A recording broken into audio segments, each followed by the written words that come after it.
فاعوذ باللہ من الشیطان الرجیم بسم اللہ الرحمن الرحیم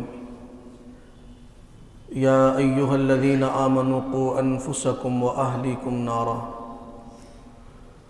وقودها الناس والحجارۃ علیہا ملائکۃ غلاظ شداد لا یعصون اللہ ما امرهم ویفعلون ما یؤمرون وقال تعالى يا أيها الذين آمنوا اتقوا الله ولتنظر نفس ما قدمت لغد واتقوا الله إن الله خبير بما تعملون صدق اللہ العظیم۔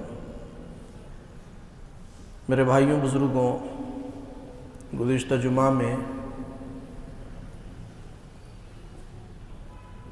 قرآن کریم کی ایک آیت مبارکہ کے تحت گفتگو شروع کی گئی تھی، جس میں اللہ تبارک و تعالی ایمان والوں کو خطاب کر کے کہہ رہے ہیں کہ اے ایمان والوں، اللہ سے ڈرو اور ہر شخص اس بات کی فکر کرے، اس بات کو سوچے کہ آئندہ کل کے لیے اس نے کیا تیاری کر رکھی ہے۔ ہم نے بتایا تھا کہ آئندہ کل سے مراد آخرت ہے، تو اللہ تعالیٰ اس بات کو یاد بھی دلا رہے ہیں اور اپنے ایمان والے بندوں کو فکر مند بھی کروا رہے ہیں کہ تم نے آخرت کی کیا تیاری کر رکھی ہے۔ تو ہمیں اس بات کی فکر کرنی چاہیے کہ واقعتاً ہم کتنے کام ایسے کرتے ہیں جس سے ہماری آخرت بنتی ہے، اور کتنے کام ہم ایسے کرتے ہیں جس سے ہماری آخرت بگڑتی ہے۔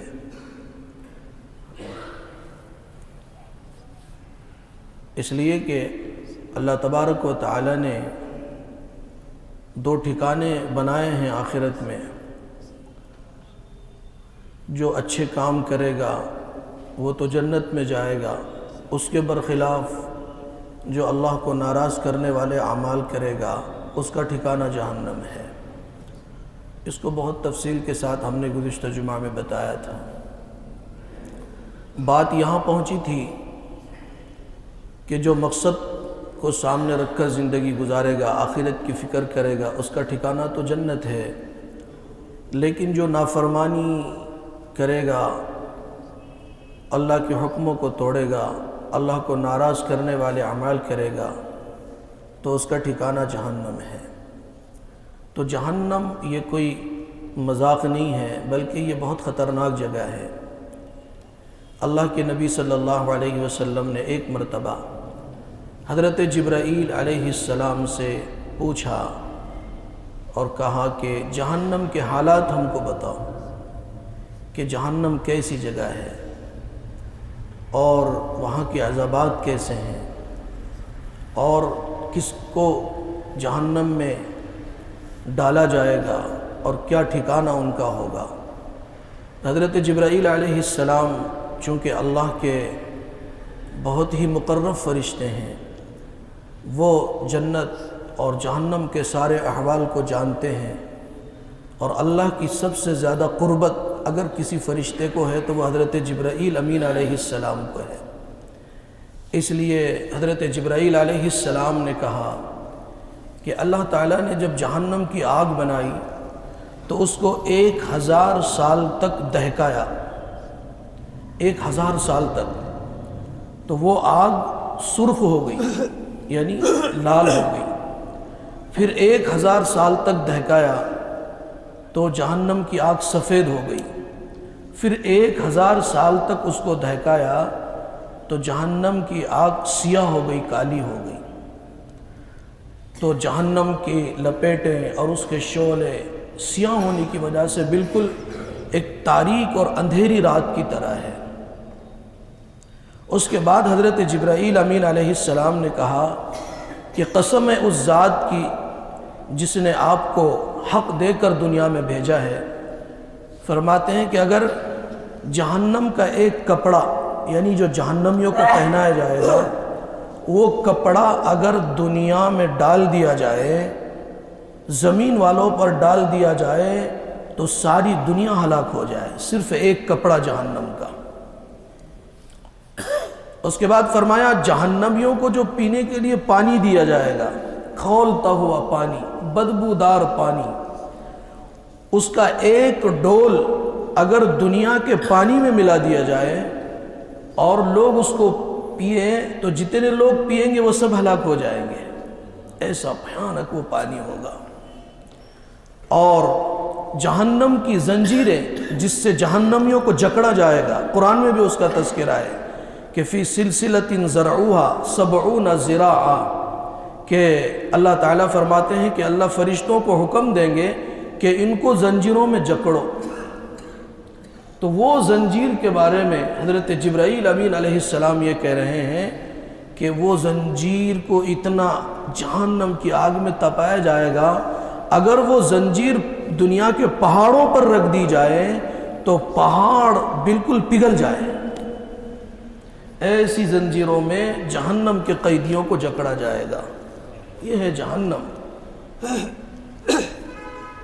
اس کے بعد اللہ کے نبی صلی اللہ علیہ وسلم نے فرمایا کہ اچھا ایک بات یہ بھی بتلائی کہ جس آدمی کو جہنم کا عذاب دیا گیا، اگر اس آدمی کو دنیا میں بھیج دیا جائے تو اس ایک آدمی کے بدبو کی وجہ سے ساری دنیا ہلاک ہو جائے، ایسی بدبو اس جہنم کے عذاب کی وجہ سے، جس کو عذاب دیا گیا ہے اس کی بدبو سے ساری دنیا ہلاک ہو جائے گی، ایسا بھیانک عذاب ہے۔ پھر اللہ کے نبی صلی اللہ علیہ وسلم نے فرمایا کہ جہنم کے طبقات بتاؤ کہ جہنم میں کس کو کس طبقے میں ڈالا جائے گا۔ یاد رکھنا جنت کے جو طبقات ہیں وہ یعنی اوپر سے شروع ہوتے ہیں، اور جہنم کے طبقات نیچے سے شروع ہوتے ہیں۔ جس کو اعلیٰ جنت دی جائے گی وہ سب سے اوپر ہوگا، پھر اس کے بعد اس کے نیچے جو جیسے اعمال جس کے ہوں گے اس حساب سے اس کو جنت ملے گی۔ لیکن جہنم کا جو ہے نا جو یعنی مقام ہے وہ نیچے سے شروع ہوگا۔ جو جتنا گناہگار ہوگا اور جو جتنا نافرمان ہوگا اس کو سب سے نچلے طبقے میں جائے گا، پھر اس سے کم والا اس کے اوپر، اس سے کم والا اس کے اوپر، ایسے 7 طبقات ہوں گے۔ تو اللہ کے نبی صلی اللہ علیہ وسلم نے جہنم کے طبقات کے بارے میں پوچھا تو حضرت جبرائیل امین علیہ السلام نے فرمایا کہ جہنم کے سب سے نچلے طبقے میں منافقین کو ڈالا جائے گا۔ منافقین کس کو کہتے ہیں؟ جو زبان سے تو کلمہ پڑھے، زبان سے تو اچھی اچھی باتیں کرے، لوگوں کے سامنے وہ آ جائیں تو لوگ اس کو بہت پکا سچا ایمان والا سمجھیں، لیکن جب وہ کہیں تنہائی میں جائیں تو پھر اپنے دلوں میں کفر کو چھپائے اور وہ گناہوں میں ملوث ہو، زبان پر کچھ دل میں کچھ، اس کو کہتے ہیں منافق۔ اللہ ہم سب کی حفاظت فرمائے۔ یہ منافقین اللہ کے نبی صلی اللہ علیہ وسلم کے زمانے میں ہوا کرتے تھے کہ اللہ کے نبی صلی اللہ علیہ وسلم کے سامنے آتے تو کہتے ہم تو تمہارے آدمی ہیں، اور جیسے اللہ کے نبی صلی اللہ علیہ وسلم کے مجلس سے ہٹ جاتے تو لوگوں سے کہتے ہم تو ان کا مذاق اڑا رہے تھے، نعوذ باللہ، ہم تو تمہارے ہیں۔ کفار کے پاس جاتے تو ان سے کہتے ہم تمہارے ہیں، اور اللہ کے نبی کے پاس آتے تو کہتے ہم تمہارے ہیں۔ تو یہ آج تو منافقین تو نہیں ہے، لیکن منافقانہ عادتیں لوگوں میں آج بھی موجود ہیں۔ اس لیے میرے بھائیوں، ہم جو زبان سے کہتے ہیں وہی بات دل میں ہونی چاہیے، اور جو بات دل میں ہونی چاہیے وہی زبان پر ہونی چاہیے۔ زبان پر کچھ اور دل میں کچھ، یہ نفاق کی علامت ہے، نفاق کی علامت ہے۔ تو حضرت جبرائیل امین علیہ السلام نے فرمایا کہ سب سے بڑا عذاب اور سب سے نچلے طبقے میں اگر کوئی جائے گا تو وہ منافق جائے گا۔ اس کے بعد اس کے اوپر والے طبقے میں وہ مشرکین ہوں گے، پھر اس سے اوپر والے طبقے میں وہ بت پرست ہوں گے، آتش پرست ہوں گے جو آگ کی پوجا کرنے والے ہیں، پھر اس سے اوپر والے طبقے میں وہ ابلیس اور اس کے ساتھی ہوں گے، یعنی جنہوں نے دنیا میں یعنی شیطانی کام کیے ہوں گے، اور جس بات کا ابلیس حکم دیتا ہے ابلیس والے کام کیے ہوں گے، شیطانی کام کیے ہوں گے۔ اور یاد رکھنا اللہ کی نافرمانیاں جو ہم کرتے ہیں یہ شیطان کی وجہ سے کرتے ہیں۔ تو تو گویا کہ ہم شیطان کی بات مانتے ہیں تو پھر ہمارا ٹھکانہ بھی جہنم میں شیطان کے ساتھ ہی ہوگا۔ پھر اس سے اوپر یہودی ہوں گے، پھر اس سے اوپر والے طبقے میں وہ عیسائی ہوں گے۔ پھر حضرت جبرائیل امین علیہ السلام نے کہا کہ 7ویں طبقے میں یہ کہا اور رک گئے۔ اللہ کے نبی صلی اللہ علیہ وسلم نے فرمایا جبرائیل بتاؤ کہ 7ویں طبقے میں کون جائے گا؟ جبرائیل امین علیہ السلام نے کہا یا رسول اللہ بس آپ اس کو برداشت نہیں کر سکیں گے، آپ اس کو سن نہیں سکیں گے، لیکن اللہ کے نبی نے فرمایا نہیں جبرائیل بتاؤ کون جائے گا؟ تو حضرت جبرائیل امین علیہ السلام نے فرمایا کہ جو 7واں طبقہ ہوگا یعنی سب سے اوپر والا طبقہ، اللہ کے نبی سے جبرائیل امین علیہ السلام نے فرمایا کہ تمہارے امت کے وہ گنہگار ہوں گے کہ جو بغیر توبہ کے دنیا سے رخصت ہو گئے۔ تمہارے امت کے وہ گنہگار بندے ہوں گے جو بغیر توبہ کے دنیا سے رخصت ہو گئے ہوں گے۔ اب اندازہ لگائے میرے بھائیو، امت کا کتنا بڑا طبقہ گناہوں میں ملوث ہے اور ان کے پاس اتنا بھی موقع نہیں کہ وہ توبہ کرے۔ کتنے لوگ تو بغیر توبہ کے دنیا سے چلے گئے۔ آج ہمارے پاس موقع ہے، اس لیے میں کہتا ہوں کہ ہر وقت آدمی کو توبہ کرتے رہنا چاہیے۔ میں نے گزشتہ جمعہ میں بھی کہا تھا کہ ہم روزانہ اپنے دن آنے سے پہلے رات کا جائزہ لیں کہ رات میں نے کیا اچھا کیا، کیا برا کیا، اور رات آنے سے پہلے دن کا جائزہ لے کہ میں نے دن میں کیا اچھا کیا، کیا برا کیا۔ اگر اچھائیاں ہوئی ہے، 5 وقتہ نمازوں کا اہتمام ہوا ہے اور خیر خواہی کے کام ہوئے ہیں، بھلائی کے کام ہوئے ہیں، اور آپ کے ہاتھوں سے کچھ اچھا ہوا ہے تو اللہ کا شکر ادا کریں، اللہ کا شکر ادا کریں اور اللہ سے کہیں کہ یا اللہ یہ جو کچھ ہوا آپ کے توفیق سے ہوا، اگر آپ توفیق دیتے تو میں ایک سبحان اللہ بھی نہیں کہہ پاتا، تو نے توفیق دی نماز پڑھنے کی اس لیے میں نے نماز پڑھی، تو نے توفیق دی لوگوں کے ساتھ بھلائی کا کام کرنے کی، یا اللہ میں نے بھلائی کا کام کیا، تو نے توفیق دی لوگوں کی ضرورتوں کے پورا کرنے کی، یا اللہ تیری توفیق سے یہ سب کام ہوئے ہیں، یا اللہ یہ میرے کاموں کو اپنی بارگاہ میں قبول فرما لے۔ اللہ کا شکر ادا کرے۔ اور اگر خدا نہ خواستہ گناہ ہوئے ہیں، نافرما، ہر آدمی اپنی ذات کا جائزہ لے، کون کیا کرتا ہے، کون کیا کر رہا ہے، اس کے ہم ذمہ دار نہیں ہیں۔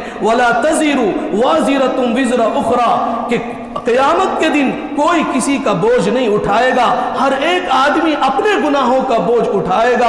اچھائیاں کیا ہے تو ہر آدمی کو اس کا بدلہ ملے گا، برائیاں کی ہے تو اس کا بدلہ اس کو ملے گا، کوئی کسی کا بوجھ نہیں اٹھائے گا۔ ہم نے کہا تھا گزشتہ جمعہ میں کہ اللہ اس آیت میں کہہ رہے ہیں کہ اپنی ذات کا محاسبہ کرو کہ میں کیا کر رہا ہوں، مجھے کیا کرنا چاہیے تھا۔ ہم محاسبہ کرتے ہیں لیکن اپنا نہیں کرتے ہیں، دوسروں کا کرتے ہیں کہ دوسرے کیا کر رہے ہیں۔ آپ ذمہ دار نہیں ہیں دوسروں کے، اپنی ذات کی فکر کریں۔ تو ہم روزانہ شام آنے سے پہلے ہم صبح اپنے زندگی کا جائزہ لیں اور صبح آنے سے پہلے شام کا جائزہ لیں کہ کیا اچھائیاں ہوئی، کچھ غلط ہوا ہے، کچھ نافرمانیاں ہوئی ہیں، اللہ کے سامنے سچی پکی توبہ کیے بغیر نہ سوئے۔ سچی پکی کیسا مسلمان، یہ کیسا ایمان والا کہ گناہ کا بوجھ اپنے سر پہ رکھ کے وہ سو جاتا ہے، گناہوں کا بوجھ اپنے سر پہ رکھ کر وہ کاروبار کرتا ہے، گناہوں کا بوجھ اپنے سر پہ رکھ کے وہ اپنے گھروں میں ہوتا ہے، اپنے دوستوں کے ساتھ ہوتا ہے، اور وہ مارکیٹ میں چلتا پھرتا ہے جبکہ اس کے سر پہ گناہوں کا بوجھ ہوتا ہے، اور گناہوں کے بوجھ کی وجہ سے اللہ کی لعنت اس پر اتر رہی ہوتی ہے، اور یہ خوش ہوتا ہے کہ میں اچھی زندگی گزار رہا ہوں۔ نہیں، آپ گناہوں کا بوجھ سر پر رکھ کے زندگی گزار رہے ہیں، آپ کبھی اچھی زندگی گزار نہیں سکتے۔ اگر وہ گناہوں کا بوجھ آپ اتارنا چاہتے ہیں، اللہ نے توبہ کا راستہ دیا ہے، اس لیے میں کہتا ہوں کہ ہر وقت توبہ کریں۔ یا اللہ میں نے گناہ کیا، مجھے معاف فرما دے، میں نے کسی پر ظلم کیا، مجھے معاف فرما دے، میں نے کسی کا حق لے لیا، اس کا حق واپس کر دو۔ یہ توبہ سے معاف نہیں ہوتا ہے۔ نمازیں چھوٹی ہے تو قضا کیے بغیر سو مت، یہ کیسے ہو سکتا ہے کہ ایمان والا وہ عشاء کی نماز پڑھے بغیر سو جائے اور ایمان والا اپنے کاروبار میں ظہر کی نماز پڑھے بغیر کاروبار کرے؟ یہ کیسا مسلمان ہے؟ یہ مسلمان کی شان نہیں ہے کہ وہ نمازوں کو چھوڑ کر اللہ کے حکموں کو توڑ کر وہ اپنے کاروبار اور اپنے مصروفیت میں رہے۔ توبہ کرے اللہ کے سامنے۔ تو فرمایا جبرائیل امین علیہ السلام نے کہ جہنم کے 7ویں طبقے میں تمہارے امت کے وہ گناہگار ہوں گے جو بغیر توبہ کے دنیا سے جائیں گے۔ اس سے یہ بات ثابت ہو جاتی ہے کہ آدمی گناہ کرے اور توبہ نہ کرے اور اس حال میں مر جائے تو اس کا جہنم میں جانا یقینی ہے، چاہے سارے دنیا کے قطب ابدال مل کے اس کے لیے مغفرت کی دعا کرے، اس کو جہنم میں جانا یقینی ہے۔ اگر ایسا ہوتا نا، دعاؤں سے صرف مسئلے حل ہوتے نا، صحابہ کو اتنی محنت کرنے کی ضرورت نہیں تھی۔ اللہ کے نبی سے بڑھ کر کوئی دعا کرنے والا ہو سکتا ہے اور اللہ کے نبی سے بڑھ کر کسی کی دعا قبول ہو سکتی ہے۔ ارے صحابہ سے اللہ کے نبی کہہ دیتے، ارے تم فکر مت کرو، ٹینشن مت لو، میں تمہارے درمیان میں ہوں، میں تمہارے لیے دعا کر دوں گا، تمہارا بیڑا پار ہو جائے گا۔ نبی سے بڑھ کر کوئی بزرگ نہیں، نبی سے بڑھ کر کوئی ولی نہیں، سارے قطب، سارے ابدال مل کر ایک صحابی کے مقام کو نہیں پہنچ سکتے جس نے نبی کو دیکھا ہو، تو نبی کا کتنا بڑا مقام ہوگا۔ ہم اس بات پر مطمئن نہیں رہے کہ ہمارا تعلق تو فلاں بزرگ سے ہے، وہ ہمارے لیے دعائیں کرتے ہیں، ہمارا تعلق تو فلاں سے ہے، وہ ہمارے لیے دعا کرتے ہیں، اور ہم جو چاہیں کرتے رہیں۔ شادیوں کے موقع پر ہم نافرمانیاں کرتے رہیں اور کسی بزرگ کے ہاتھ سے آپ خطبہ نکاح پڑھا دیں اور آپ مطمئن ہو جائیں۔ یاد رکھنا، جبرائیل بھی آ کر آپ کا نکاح پڑھاتے ہیں، آپ کے بیٹے کا نکاح پڑھاتے ہیں۔ اگر آپ نے شادی میں بدعنوانیاں کی ہے، اللہ کے حکموں کو توڑا ہے، نبی کے طریقوں کا جنازہ نکالا ہے اور غیروں کے رسم و رواج کو پورا کیا ہے، تو جبرائیل بھی آ کر اگر خطبہ نکاح پڑھے تو تمہاری شادی میں کبھی بھلائی نہیں آ سکتی، کبھی سکھ نہیں آ سکتا، کبھی چین نہیں آ سکتا۔ اس لیے میرے بھائیوں، یہ اللہ نے موقع دیا ہے، تو جو بغیر توبہ کے مرے گا اس کا جہنم میں جانا یقینی ہے۔ اس لیے میرے بھائیوں، ہم اپنی ذات کا محاسبہ کریں اور اس وقت سے پہلے کر لیں کہ اللہ کے سامنے حاضر ہونا ہے اور قیامت قائم ہونی ہے اور اللہ ساری زندگی کا حساب و کتاب لینے والے ہیں۔ جب حدیث پاک میں آتا ہے کہ سارے لوگ، قیامت قائم ہوگی، میدان محشر قائم ہوگا اور ساری انسانیت پریشان ہوگی اور نفسا نفسی کا عالم ہوگا، یہاں تک کہ نبی بھی نفسا نفسی کے عالم میں ہوں گے، نبی بھی سب کہہ رہے ہوں گے کہ یا ربی نفسی، یا ربی نفسی، اے اللہ میرا کیا ہوگا، لیکن صرف ہمارے نبی ایسے ہوں گے جو یہ کہیں گے یا ربی امتی، یا ربی امتی، میرے امت کا کیا ہوگا۔ جہنم کی آگ سامنے دہک رہی ہوگی اور جہنم کے شعلے وہ انسان کو کھانے کے لیے تیار ہوں گے اور وہ گناہگاروں کی طرف بالکل دوڑ کر آ رہے ہوں گے۔ روایتوں میں آتا ہے کہ امت محمدیہ صلی اللہ علیہ وسلم کی طرف بھی جہنم کی آگ دوڑ کر آ رہی ہوگی، اور لوگ وہ نمازیوں کا واسطہ اس آگ کو دے رہے ہوں گے کہ تجھے نمازیوں کا واسطہ، تو ہم سے دور ہو جا، تجھے صدقہ خیرات کرنے والے کا واسطہ، تو ہم سے دور ہو جا، اور تجھے خشوع خضوع کرنے والے کا واسطہ، تو ہم سے دور ہو جا۔ لیکن جہنم کی آگ دور ہونے کے لیے تیار نہیں ہوگی۔ جبرائیل امین علیہ السلام دیکھیں گے کہ یہ آگ تو امت محمدیہ کی طرف بھی دوڑ رہی ہے۔ حضرت جبرائیل امین علیہ السلام دوڑے ہوئے آئیں گے اور ایک پیالہ لے کر آئیں گے، اس پیالے میں پانی ہوگا۔ جبرائیل امین علیہ السلام اللہ کے نبی سے کہیں گے کہ یہ پیالہ اس آگ پر چھڑک دو، انشاءاللہ یہ آگ بجھ جائے گی۔ اللہ کے نبی اس پیالے کو اپنے ہاتھ میں لیں گے اور اس میں جو پانی تھا اس کو آگ پر چھڑک دیں گے، جس کے نتیجے میں آگ بجھ جائے گی۔ اللہ کے نبی کہیں گے جبرائیل یہ کیسا پانی ہے کہ اس کے ذرا سے چھڑکاؤ سے اتنی بھیانک آگ بجھ گئی؟ تو جبرائیل امین علیہ السلام کہیں گے کہ یا رسول اللہ یہ پانی نہیں ہے جو پیالہ آپ کو دیا گیا ہے، بلکہ آپ کے امت کے وہ آنسو ہیں جو دنیا میں اللہ کے خوف سے، اللہ کے ڈر سے اور توبہ کر کے بہائے گئے تھے۔ اللہ نے ان کے آنسوؤں کو محفوظ رکھا اور ان آنسوؤں کے ذریعے سے اللہ تعالیٰ نے جہنم کی آگ بجھائی ہے۔ اگر ہم چاہتے ہیں کہ ہمارے لیے جہنم وہ بجھ جائے اور اس کی آگ ٹھنڈی ہو، اس کے لیے میرے بھائیوں اللہ نے موقع دیا ہے، راتوں میں اٹھ کر گرم گرم آنسو اللہ کے سامنے ٹپکاؤ اور اللہ کو مناؤ، ایک ایک گناہ کو یاد کرو۔